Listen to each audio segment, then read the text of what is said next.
Bonjour à tous les amis, on se retrouve pour le quintet du vendredi soir sur l'hippodrome de Paris-Vincennes. Avant de commencer l'étude du quintet, je reviens sur la dernière vidéo de l'ancienne formule. Nous avons fini avec un beau désordre à presque 800 € sur un 1300 mètres PSF, c'est sympa.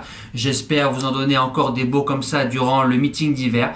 Conditions de course, le prix Galéa 2700 mètres grande piste, 15 partants, des chevaux de 6 ans, un bon quintet avec des chevaux qui risquent de passer un bon hiver si ils sont sages.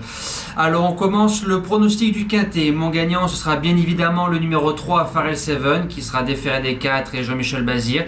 Il était engagé déféré des 4 dans la course d'Anguin de Equiano, donc il a sauté parce qu'il n'avait pas assez d'argent pour courir cette course-là. C'est un cheval qu'on a touché en 2019 au CDJ, délicat mais pétri de qualité, peut aller devant, peut tourner à 3, peut rester au chaud. S'il est sage, pour moi, il est un peu déclassé dans cette course-là.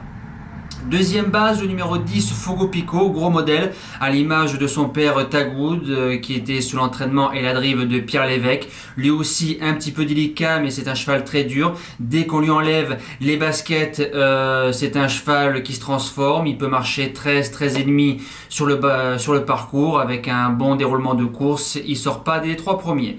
Premier outsider, le 9, Feeling Paco. C'est un cheval qui a 3 sur 5 grandes pistes, auto ou parcours de tenue. Bernot, quand il défère, en général, il vise bien ses courses. J'y crois. Deuxième outsider, le 15, Fuyard de Ballon. C'est un cheval qui fait les deux disciplines avec plus ou moins de la réussite. Ses 2 dernières courses sont bonnes. J'ai vu ce que je devais voir. Il revient sur la grande piste où il a un distancement. C'est un cheval qui n'a qu'un seul train, qui ne mollit jamais. Il faut faire très attention. On met Yoann Le Bourgeois, c'est le plus riche. Il peut jouer sa place de 4e ou 5e. On n'oublie pas que de liker et de partager, ça contribue à la croissance de la chaîne, donc n'hésitez pas les amis, je compte sur vous. Les secondes chances sont le numéro 6, Fashionable Quick, retrouve un certain Franck Nivard. Ensemble, ils ont un 5 sur 5, 2 victoires et 3 fois dans les 3. C'est un cheval qui a battu Gold de Moncourt, qui a ensuite battu Fly Speed, certes, qui était aux 25 mètres. Les lignes sont bonnes. En 6e position, le numéro 5, Forest GD, suit tous les trains, mais n'a qu'une seule sauce, c'est un planqué. Si Tony Lebeller est inspiré, il sera dans le coup. 7e position, le numéro 14, Freerider. L'engagement incite à la méfiance. C'est Guillaume Martin qui est appelé. C'est un cheval qu'il faut se rappeler, fin du meeting dernier, faisait 3e de For You Madrid et de Festif Charmant, déféré des postérieurs, certes, en marchant 13-3. Alors, s'il y a certains chevaux qui ne font pas leur course, c'est une possible surprise. Et je termine avec le 4, Falcao de Chenu, qui fait une petite rentrée. Il sait tout faire, on l'a touché plusieurs fois, il est dur, il va devant. Gabi qui est dessus, ce sera tout ou rien. En cas de non partant, l'As, Fils d'Eau-Fort, déchaussé cette fois-ci, j'ai peur qu'il manque d'une vraie course. Mais comme les Bijons sont déjà un petit peu en forme, dans un champ réduit, il faut le garder.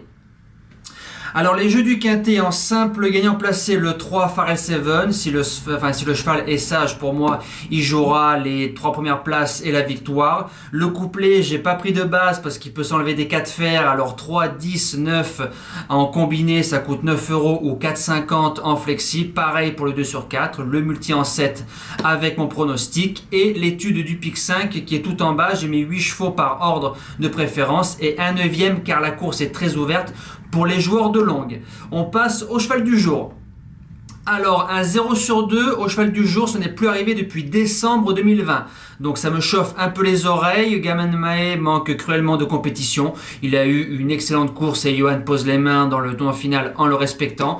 Donc j'espère qu'on pourra le toucher une prochaine fois. J'espère que Cébélo Romain fasse une belle course et qu'on lance enfin ce mois de novembre. Et vendredi 5 novembre, en réunion 1, course 5, le numéro 14, Invictum du Noyer, que je vous ai proposé la dernière fois, 3e. J'avais expliqué qu'en PMH, j'avais tout vu. Le cheval était déjà prêt après un an d'absence.